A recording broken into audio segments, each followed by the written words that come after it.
What have the Romans ever done for us?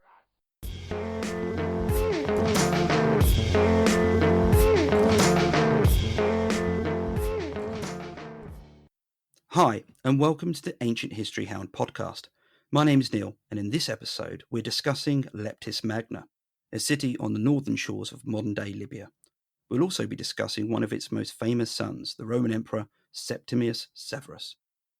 I use we because I'm joined by Maria Lloyd, who studied and is studying Leptis Magna and Septimius Severus. Welcome to the podcast, Maria. Thanks, Neil. Great to be here. Before we start, if anyone's really interested in getting in touch with you or reading about what you're doing, where they can find you.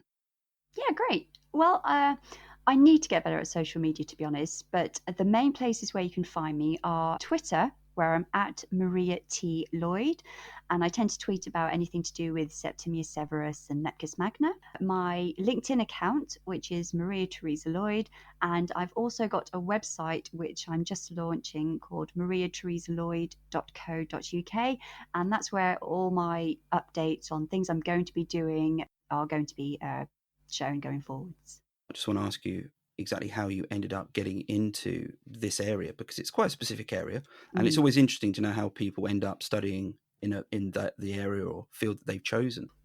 Initially, I became interested in history really when I was in school, and the film The Mummy. Do you remember the one with Rachel Weisz and Brendan Fraser? Yep. So yeah, when that film came out at the cinema, I absolutely loved it. I saw it 3 times, bought the DVD, thought it was absolutely great, and I became really interested in Egyptology.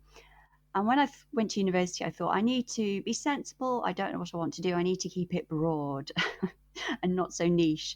So that's when I decided to do history and ancient history. But after my first year, I wasn't really enjoying the history side. So I decided just to focus on the ancient history. After my undergraduate degree, I took a year out before my MA and I went to work as a visitor services assistant at the British Museum. And when I was thinking about how to start specialising for my MA, I spoke to a curator just for general advice. And actually, he gave me some really good advice. He said, don't do anyone like Augustus or some of the, shall we say, the really popular topics and people that have been done to death, because there is so much out there already. Try and find someone who hasn't had so much done on them, someone who people aren't so aware of, and then go from there. And that's how I ended up looking into Septimius Severus. And to be honest, I've never looked back. I think he's wonderful. That's a very interesting story, and if anything, I can kind of echo that approach, not at the level that you've achieved, but at the sort of podcasting, blogging level, because I tend to try and find things that I don't read elsewhere or don't hear about. Definitely. Well, I think it's really important nowadays as well, because everyone has access at their fingers to a lot of information. So I think it's important to give everyone something which they may have not come across and something that will interest them, something that they can look into if they're more interested later on. Oh, completely agree. What got me into sort of Greek myth, which is where it all started, was Clash of the Titans, the original Clash of the Titans with the Harryhausen effects. Even to this day, if I hear a rattlesnake, I think it's going to be Medusa. Now, when it comes to Leptis Magna, we're talking about several things, because Leptis Magna was obviously what we term the Roman settlement or the Roman city, but it was something before Rome got involved. And it's important to recognize that. It's important to understand that.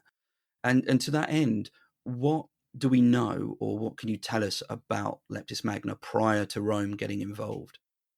Definitely.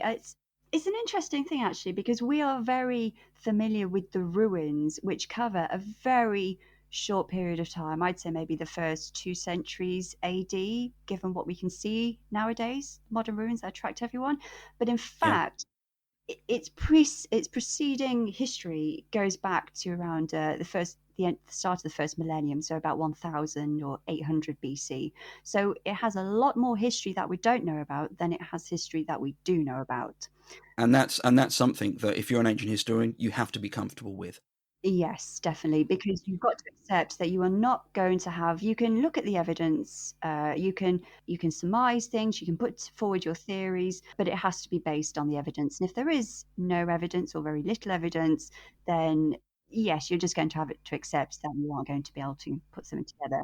What can we say then in this period? What are the thoughts or ideas of how the settlement was and how it developed? Yeah, well, it initially started, I think, around 800 BC as a trading post for Phoenicians who came from the east. So they used this little place, perhaps initially as a seasonal trading post, but around 800 BC, we know that the more permanent settlement was established around this point. Then, based on excavations, we know obviously that there was this Phoenician influence from the east. We also know that there was a Greek influence. We know this because there is some Corinthian pottery that was found at Lepcis. So that was around 500 BC. I believe the Corinthian pottery was sort of dated to. Following some Greek influence as well, this is where Carthage really comes into the picture. Lepcis was under Carthaginian domain and they gave a tribute of a talent a day to Carthage. So it was really under Carthaginian influence until the Third Punic War when Rome defeated Carthage. And at this point, Lepcis and the region came under Numidian influence. So it really stays under there until the Jugurthine War, and then it goes under Roman influence. Although Leptis is isolated, it may have been under different cultural influences. It Yeah. was largely left alone. So from Carthage, Numidia, they had influence over it, but it was left to its own devices largely, which I think has a big part to play in what happened later on. So when did things start to get real in terms of Rome exerting its power influence and I suppose again taking it under its control in whatever form that was? Mm. Well, I think everything really starts to kick off under Augustus because this is where you start to see a spate of what you would class as Roman buildings pop up. So, for example, the theatre was erected. You have the baths that were erected in the middle of the second century AD. You have an amphitheatre. You have a circus. You have all these, shall we say, the trappings of what you would normally class as a standard Roman city that pop up. I have a nice inscription to link all of that in by a person called Hannibal Papius Rufus. He was a trader and former magistrate of the area. He set up some public buildings and then put up an Mm. inscription. And this inscription said how great Augustus was, used all his honorific titles. It dates to 8 BCE, by the way, just in case I haven't Yes. included that. Yeah. And it also had it in Punic and Latin. So not only do you have the fact that he was a native who took on a Roman name or took on parts of a Roman name, but when he establishes the fame and sort of the importance of Augustus, he does so both in Latin and in Punic, the sort of, I suppose you'd call it the Mm. local language. These bilingual inscriptions are really fascinating. Again, much ilk has been spilt, shall we say, over these inscriptions. And obviously, Roman culture overall, its influence on Lepcis. For example, you have the original colonial ideas where Roman culture is seen as superior. And so people must have had to want to be part of this Roman Empire. But then you have this resistance pushing back with later studies that have come to the fore to say actually there wasn't as much like love for the Roman culture as people think. I think nowadays there is more of a mix, shall we say, between the two, and more of a focus on globalization and the connection between the balancing of identities between the local identity and then the actual place of Lepcis or whichever town it was or individual in the larger Roman world. Perhaps you can talk about the Roman expansion within it. It's hard to say the direct influence because there were no colonists really. You have evidence of a couple of people. There was a T. Herennius, there was a banker, a Roman banker who was at Lepcis. You have evidence of the Fulvi family, who were a Roman family, also come to Lepcis. They were probably traders. So you do have evidence of a couple of Roman families coming to Lepcis, but there was no large influence of colonists as you'd probably get with some other places. In terms of the buildings within Leptis, what do we have early on to Mm. suggest that the Romans had looked at it and decided they was going to upgrade or develop the area? Well, it's interesting because you have the theatre, and the theatre is interesting because, as you said, it was erected by Hannibal to Papias Rufus, and this actually was erected not long after. Was it the theatre of Pompey, or there was a theatre in Rome? So it was erected not long after one of the theatres in Rome. So it sort of suggests, to be honest, especially given the little temple that was erected inside the theatre later on, which again reflects a theatre in Rome, that Lepcis, the inhabitants of Lepcis, shall we say, are the ones who are keeping their ears to the ground, who are paying attention to Rome. So it gives the impression that they're the ones who are really leading this. They are the ones with the wealth. They are the ones erecting the inscriptions. To what extent the inscriptions were erected, as you said, these bilingual inscriptions, are they erected just because it's a purely administrative point of view? Is it the locals saying, oh, yes, we are doing this because we want to make a point of showing that we want to be part of this Roman Empire? We are allies of Rome. We want to show that we are part of it, this large community, shall we say? Because obviously, when you think about inscriptions anywhere, if you think about the modern viewer, for example, going into a museum, how many of us actually pay attention to who dedicated a gallery? Very Every true. gallery you go in has an inscription saying it was dedicated, by some person or other, some sort of benefactor.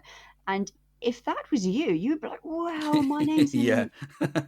But then if you actually pay attention, it's like when I was working in visitor services, people do not look above the doors. They're looking at the art, the text labels.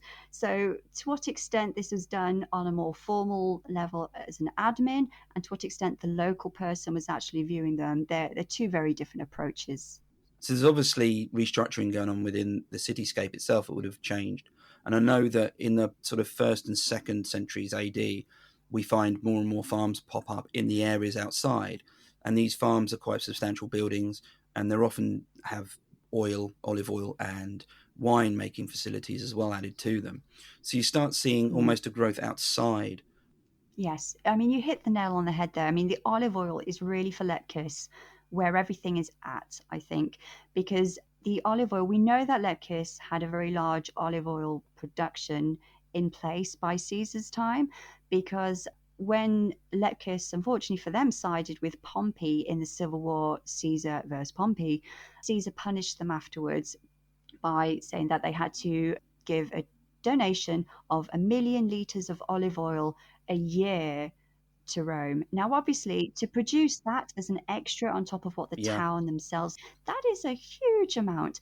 And so this olive oil is where the town's wealth, the elite's wealth in the town, that's where it's coming from. And if you look at inscriptions in the town as well, they mention actual figures and amounts that were being spent on buildings and statues.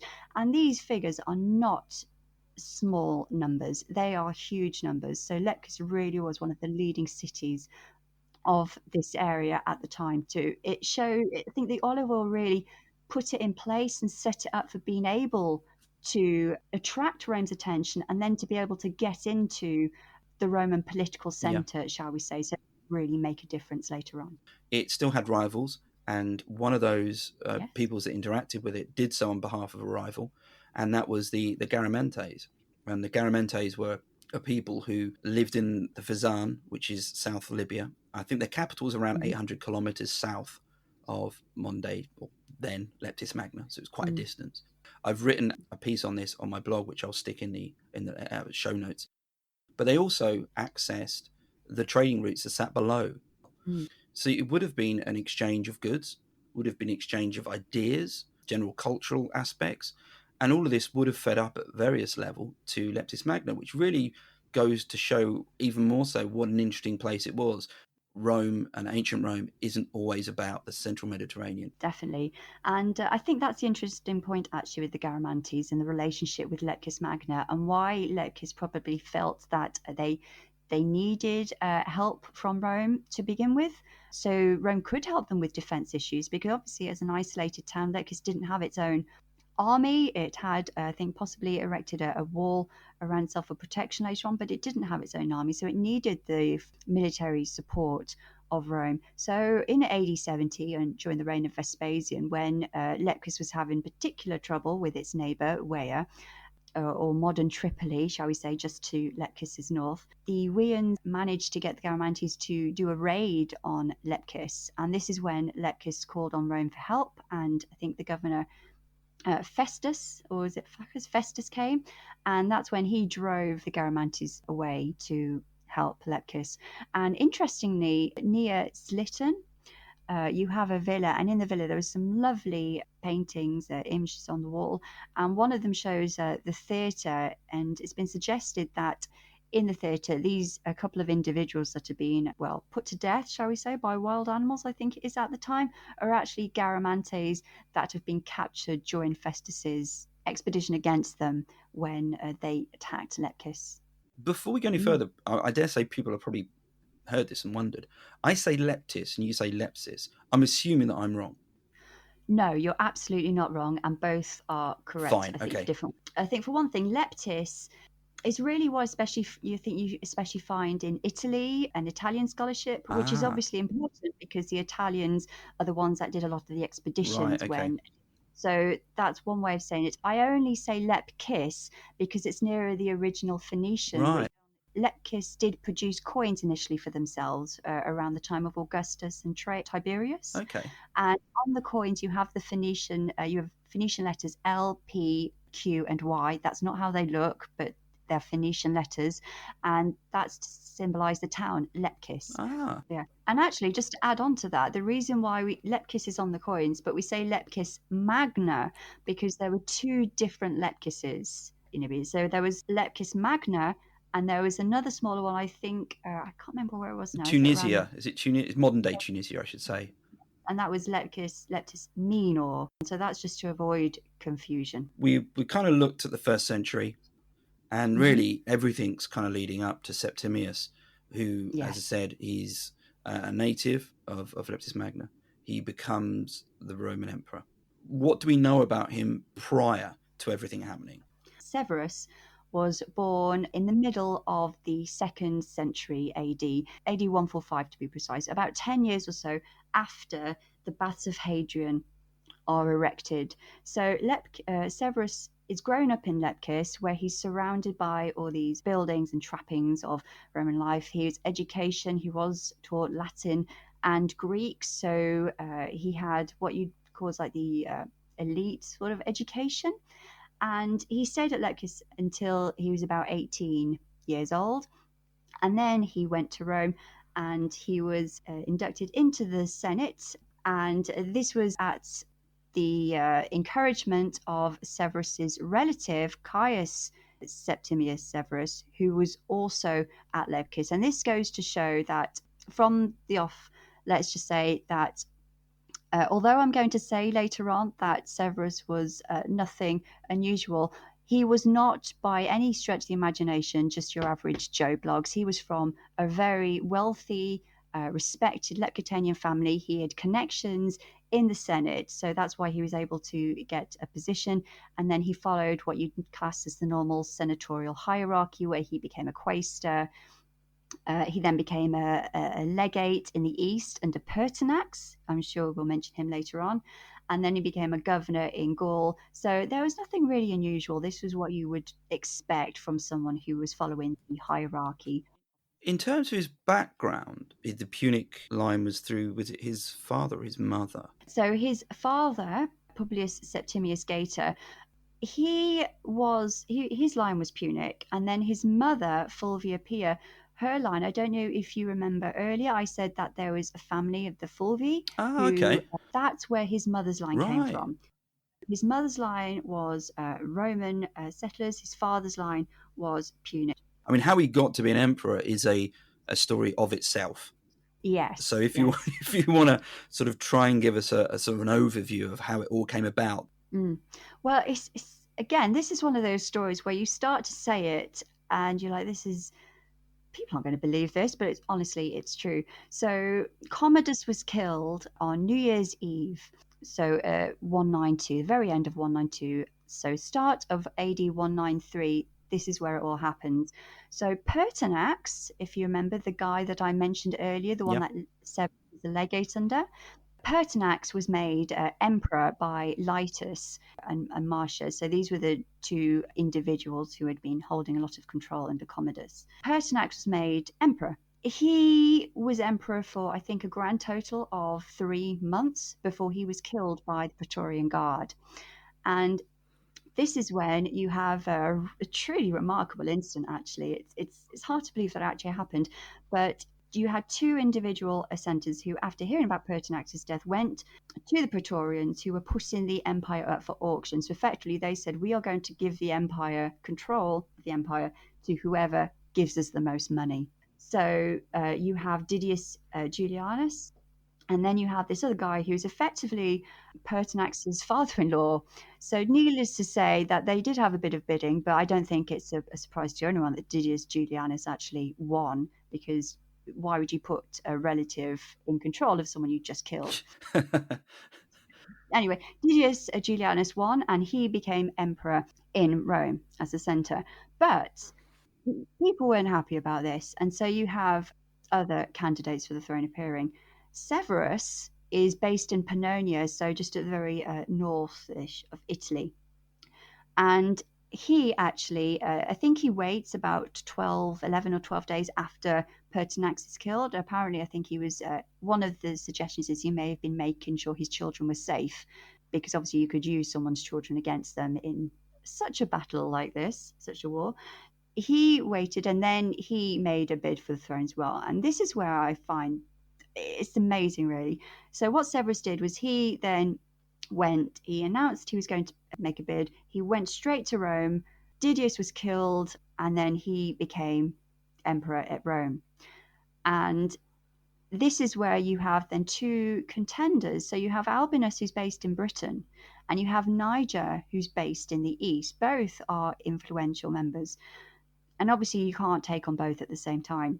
So Severus sent a message to Albinus and said to Albinus, I would like you to be my Caesar, my second in command. And at this point, Severus's son was only young. He may have only been, 3 years old, 6? He was very young anyway. He's only a small child at this point. So Albinus accepted. And within a month of being at Rome, Severus left Rome and went to the east and had defeated Niger. Obviously, there were a few battles, which we won't go into detail, just bore everyone. But there are a few battles, and Severus defeats Niger in the east. Then, just while he's in the east, he has his first Eastern war around there. So apparently, he wins a few titles and is proclaimed victorious for this Eastern war. Then he goes back to Rome. Now, apparently, there had been, I don't know the extent to which you can rely on the sources, Severus, whether he ever really intended Albinus to be his successor, it's in question. And again, whether Albinus ever really intended to be a Caesar is in question. But there is suggestions to say that people were encouraging Albinus to take the throne. And in fact, to the elite in Rome, at least, Albinus was a much more suitable candidate, shall we say. He had a long history, he had a very good family, and then on top of that, he was apparently good-mannered. So then you have Albinus versus Severus, and needless to say, there are a few battles again, but Severus wins, defeats Albinus, and then shortly after that, he goes again to the east for another war. So he is juggling civil wars with foreign wars at the same time. And again, many reasons why he could have been doing this. One is he may not have wanted just to be known for civil wars. He may have wanted to make a name for himself and leave some glory in these Eastern wars too. But still, that's multitasking on a whole other level for me. I get the impression, and perhaps you'll correct me on this, he was foremost a general. He seemed to be very much about the army. It's one of the criticisms that I think we'll come to later. He defeats Parthia, sacks the treasury there, which is quite an incredible achievement. He also creates when he's out in around 197, he creates 3 new legions. Yes. So he adds to them. He's achieved all this, but he also has some involvements with the Praetorians. I don't know if you want to say anything particularly about that, because that's another fantastic scene, as it were. Obviously, as we've seen, the Praetorian Guard had a lot of influence, potentially too much influence, or shall we say certainly too much influence. And this was something, I think, as we look at Severus, you realise that Severus may have been many things, but he was very clever. He would, I think, one of the sources referred to him as someone who's very decisive. He would look at a situation, make a decision, and then act on it, which was why I think it's so spectacular that he was able to get to Rome and then juggle 2 contenders to the throne and Eastern wars at the same time, because he had his goal in mind. He knew what he needed to do. So the Praetorians clearly were a problem that needed to be solved. They clearly demonstrated they had far too much influence, and Severus actually disbanded Praetorians and replaced them. And I believe it was the Praetorians that were initially made from Romans alone, and Severus changed that. And I found this quite astonishing. He, in one moment, cashiered the Praetorian Guard, and then, as you say, rebuilt it. Because up until that point, I think it was Italy, Spain, Macedonia, and Norica, which is kind of Austria, Slovenia, is where that you could be. If you came from there, you could be Praetorian Guard. And he sort of said, no, if you want to be a Praetorian Guard and you want to be in the Praetorian Guard, you can come from anywhere. So you've got a story involving a horse, and I can't resist a story involving a horse. So please go with the story involving the horse. Excellent. Well, I can't remember where this story came from now. Clearly, it was one of the ancient sources. But basically, when Severus disbanded the soldiers, obviously he said, you've got to go. And one of the Praetorians, apparently, their horse, who had made quite a bond with the Praetorian, refused to leave, and he kept following him. So the story goes, which I hope it's not true, but the story goes that the Praetorian Guard slew his horse and then himself, and apparently you have someone commenting that even the horse looked glad to die. So I'm not too sure what they're trying to insinuate.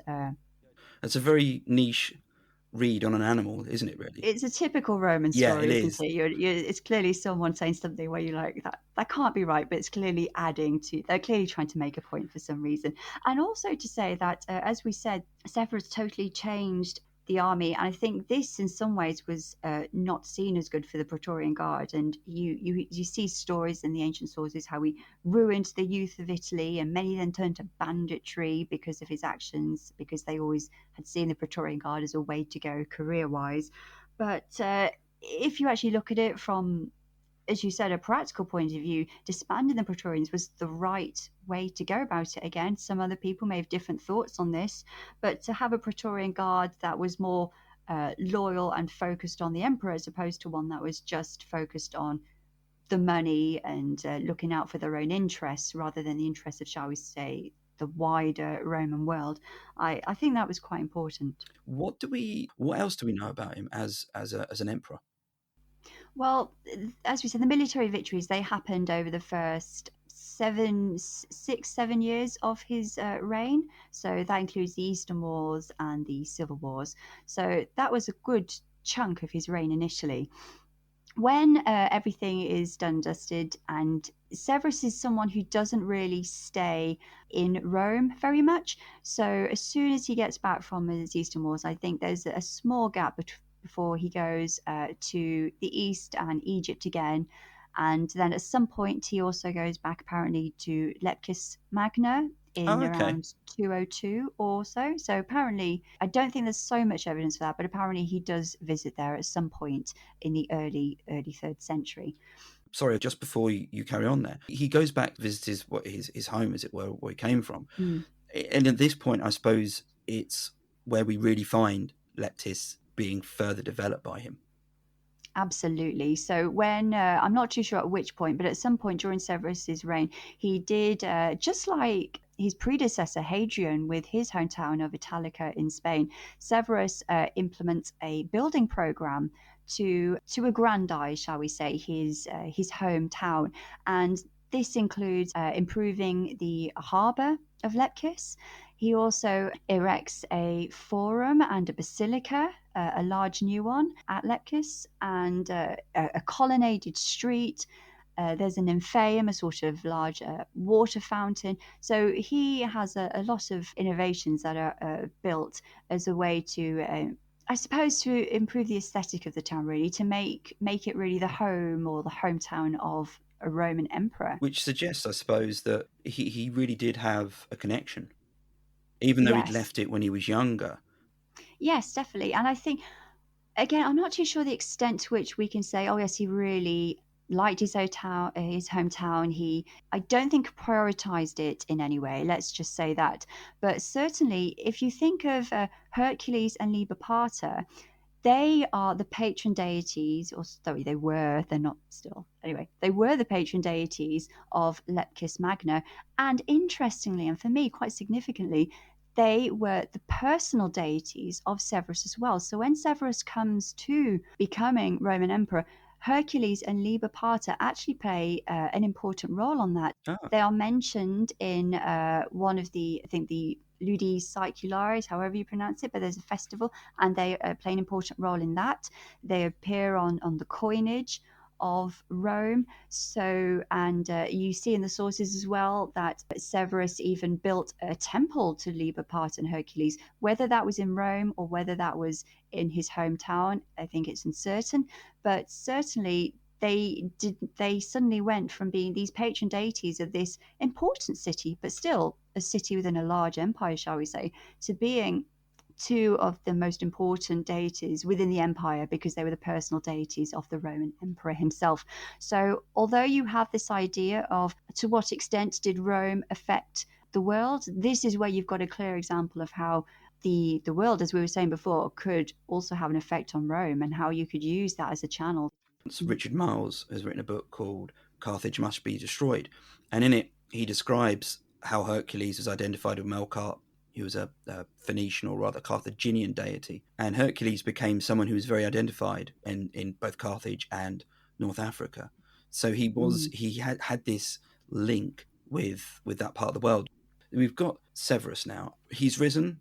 We know what he's sort of done in terms of his approach to things, and the question then is, how does it go wrong? Where does it end, and how does it end?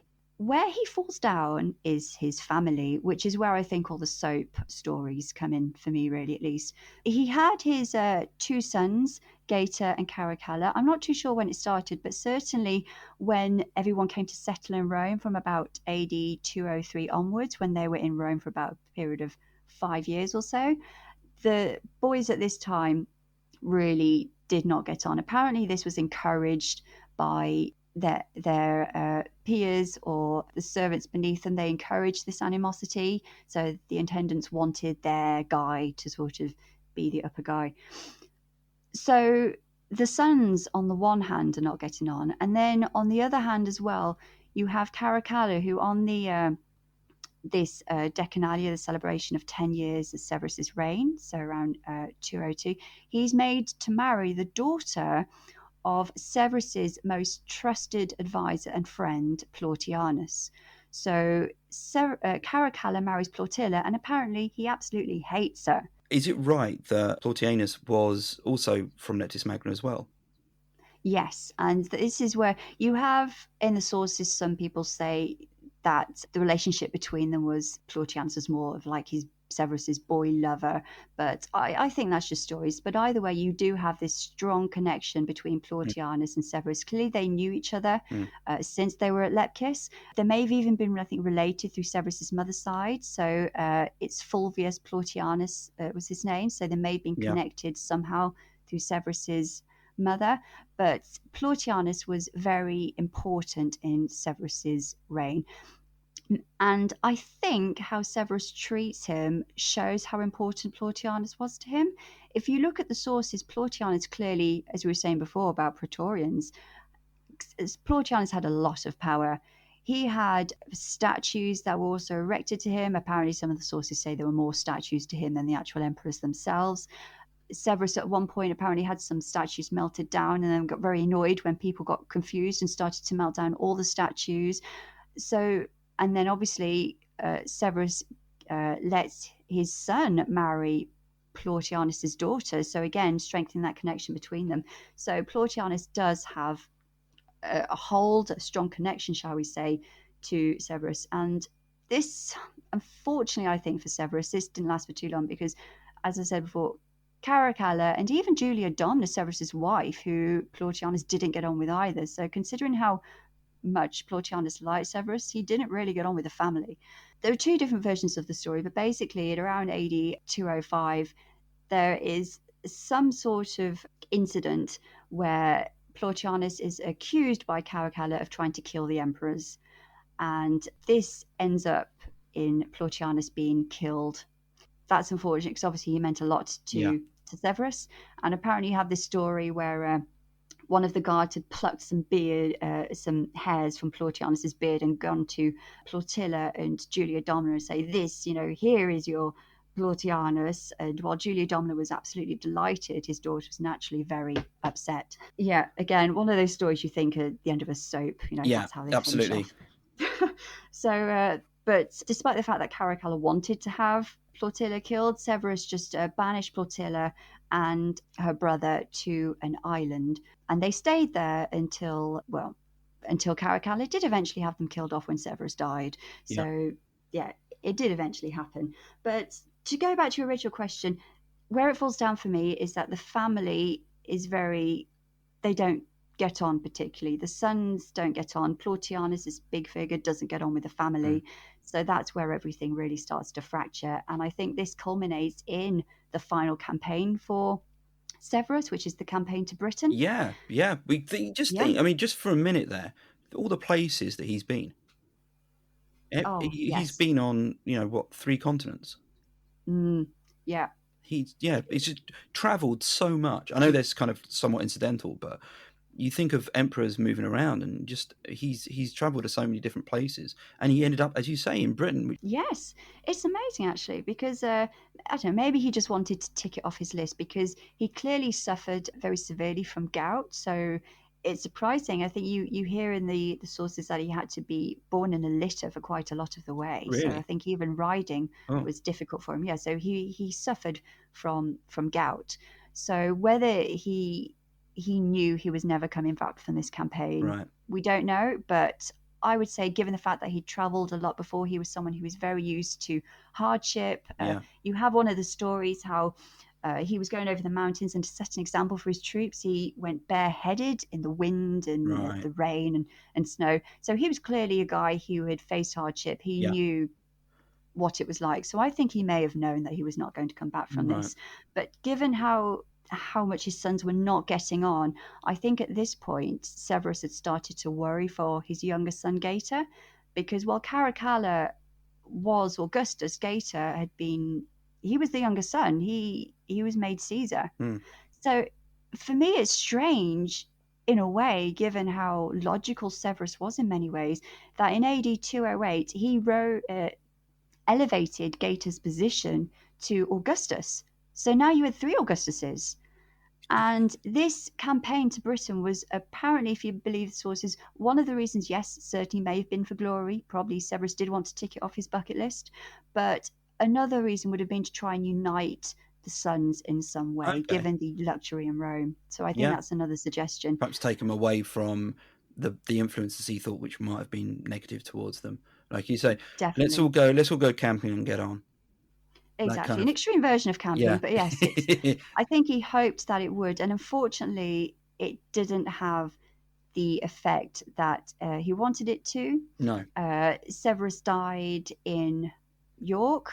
That was Eboracum, as you say in sources. So he died in what we now call York today. He was cremated there. His ashes were placed in a beautiful purple urn, and then they were taken back to Rome by Julia Domina, his widow, and they were placed in the tomb of the Antonines, the tomb Marcus Aurelius.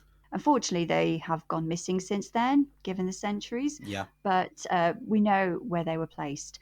So I find it's remarkable in a way that you hear the sources say that on the one hand, Severus criticized or didn't think highly of Marcus Aurelius for not doing away with Commodus, because he clearly knew what his son was like. But then if you look at Severus himself, he clearly knew what his sons were like. And not only did he leave Caracalla in the position, he attempted to counter this by having 2 emperors. Yeah. And if you listen to the sources, apparently they were splitting the palace into 2 and doing all sorts of crazy things. So it clearly wasn't going to work. And at the end of that year, Caracalla does manage to have Gaeta killed.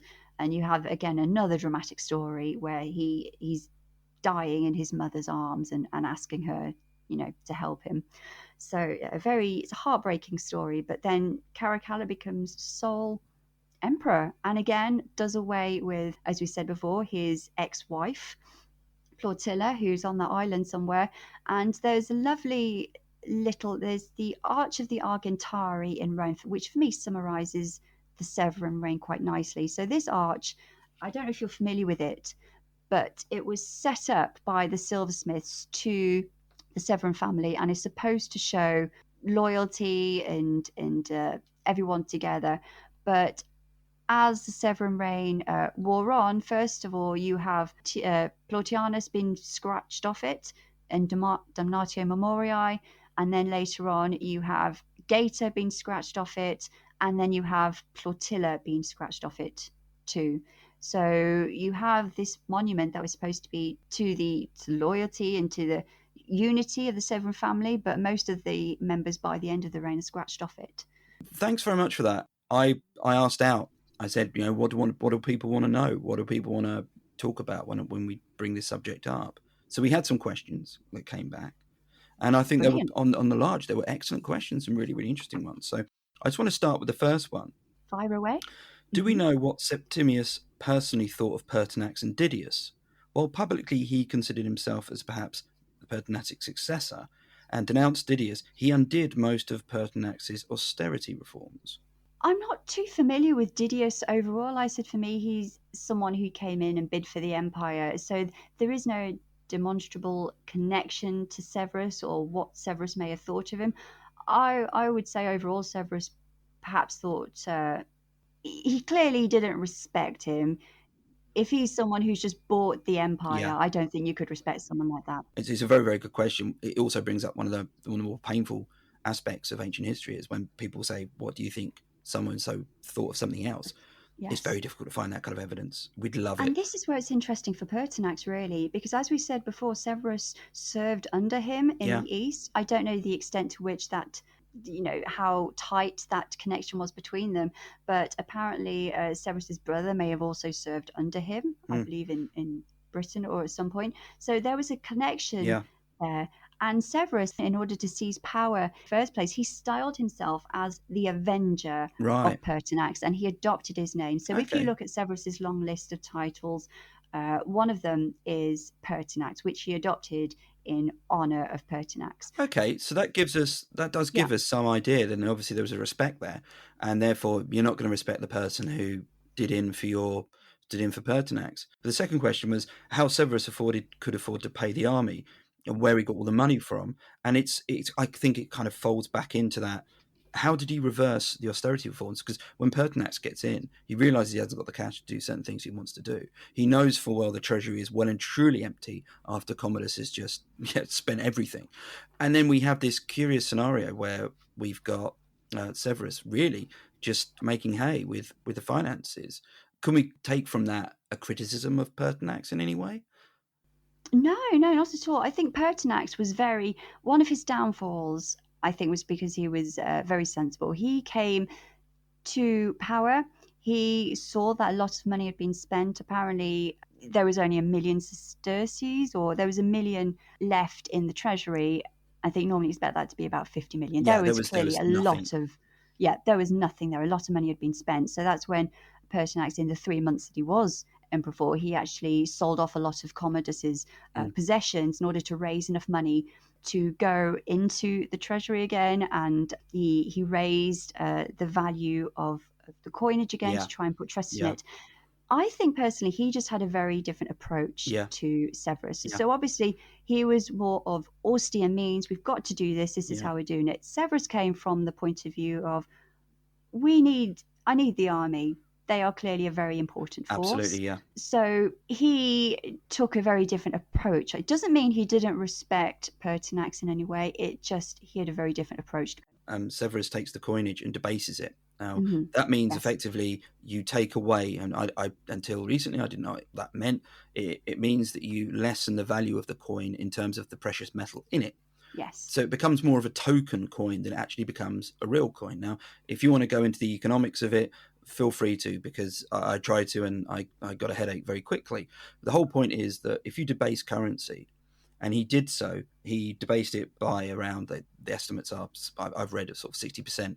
So you reduce the actual precious metal content of the coin or the coins by that much. And what that means is that it gives a very, very short temporary shock to the economy. It was great for dealing with an initial problem he had, which was he had no money. So when he debased the currency, it put approximately 532 million denarii back into the circulation. And this came back later on after he died. And this is one of the things that people ask, to what extent was the 3rd century crisis sort of in a way manufactured or helped by Severus? And you think, well, perhaps in terms of economy, yeah, it kind of does start, because I think it's Caracalla who takes this another level because his dad did it, and it's it doesn't end well, put it that way. Yeah, debasement is definitely one of the forms of finance that Severus used. I think, importantly as well, this may have been another reason, but his campaigns in the East, so any booty that obtained from that, obviously the troops would get some, but that may have been another source. And again, if you kill or confiscate the wealth of your opponents as well, that would have another boost, shall we say, to your finances. Thanks very much for that answer. I think we've covered there really where the irresponsibility, how he was able to pay for the things he paid for, all the developments with the army, which they set up their pay, shorten the service, was able to really keep the troops happy, because that's how I think Severus saw the empire, through the lens of his troops. The third question is an expected question, because it's a very good question, and that is, did Septimus receive any pushback by rivals due to his provincial status and Punic heritage? You do have some stories, definitely in the more notorious, shall we say, Scriptores Historia Augusta, which is one of the sources used for Severus, but it's really, I'd say, not very reliable. And it has more of the fantastical stories where some people do say things about his accent. But to be honest, I think the main thing was nothing to do with or very little to do, shall we say, from where he was from, but it was more family. As we said before, Albinus was favoured by the Senate. His heritage went back a long line of senators. It was all good. For Severus, I think quite nicely, I think Dio sums it up, where I think it's Dio or Herodian, one of them says the story how one senator called Auspex went up to Severus when, importantly, we didn't cover it, but I should have said Severus, one of his moves to make himself more appealing, shall we say, to those who may not have been so keen on him, was to have himself posthumously adopted by Marcus Aurelius. So he had himself adopted, and he became known as the son of Marcus Aurelius, which I think is a bit controversial. But again, this shows how he's trying to make himself more appealing to people. And apparently Auspex, one of the senators, went up to him and said, "Oh, congratulations on finally finding a father," implying that, his current father was a nobody, and Severus's father hadn't gone into government in any way. So he was effectively a nobody. So really, it's not, I think, where you're coming from. It's your family and the Right. connections that you have. He did have connections, but his father was not in politics. The fourth question, did any of the other Severan dynasty develop Leptis? So those that followed him to his, I think it's his son, and then there's a break, and there's a few others that are involved in the Severan dynasty. Did they have much involvement in Leptis? His son finished off the building program that Severus started. So the Basilica Severan complex was dedicated about 5 years after Severus's death in AD 216. So that was dedicated by Caracalla. So Caracalla did finish off his father's project for him in Lepcis. But no, none of the other members, because the other members are really more associated with the East. You automatically assume that they're being kind of inherited. And I read that Caracalla, like you said, had undertaken some of them, but you say perhaps it was something that there wasn't that tie as much as obviously with Severus. Yes, I don't think the connection with the other Severan members was as strong. If anyone wants to correct me on that, please feel free. Severus is where my knowledge, unfortunately, I tend to look at Severus, and then obviously, as we all do, I tend to stop at the end of Severus. If you think that we're not right on something, or you think, oh, actually, I can add a bit more value by telling you this, please do. Just be polite about it. That's all we ever ask, or it's all I ever ask. Always a learning experience. Someone asks a question from a different perspective, and you think, oh, I hadn't thought of it from that point of view. That kind of brings us up until the end of this episode. And Maria, I don't know if there's anything else that we've missed, or anything you would like to say, or anything in addition to what we've discussed. No, I mean, I think obviously we've covered a lot of material. Yeah. A lot of material. So if anyone has any further questions, or if there's anything that anyone is interested in and they would like us to focus on in particular, please let us know, because obviously I'm interested in Severus and Lepcis, but I'd be interested to know what other people are particularly interested in. Yeah. Is it the family dynamics? Is it something to do with Lepcis? I'm interested what what you guys are interested in, really. Absolutely. You can get me on Twitter at Ancient Blogger, and Maria, your Twitter handle? At Maria T. Lloyd. And you'll be able to see, because again, if you find one of us, you'll probably find the other one, because we'll be sharing this episode and various tweets we've shared in the past sort of week or two. So please get in touch. I think that pretty much sums it up. And Maria, I just want to say thank you very much. In case you won't be aware of this, because why would you? But initially we recorded about 40 minutes and then it broke.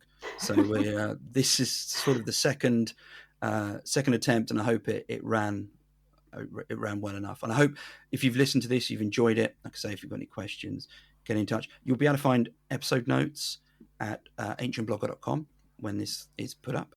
And you can also, you'll find other stuff there, my links to my YouTube, Facebook, Instagram, all that kind of thing. And you can obviously get me on Twitter at Ancient Blogger.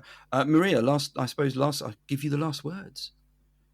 Oh, thank you. I wish I know. No pressure. I don't have any last words apart from Leptis and Severus are very interesting topics. I'm delighted to help anyone and talk to anyone who's interested about them. If you've got any questions, please don't hesitate to send them my way. I'm always happy to help. Brilliant. Thanks again. Look, anyone listening, appreciate it's been a bit of a longer episode than normal. Thanks for staying with us. And more important than anything else, keep safe and stay well. Thanks. Bye, everyone.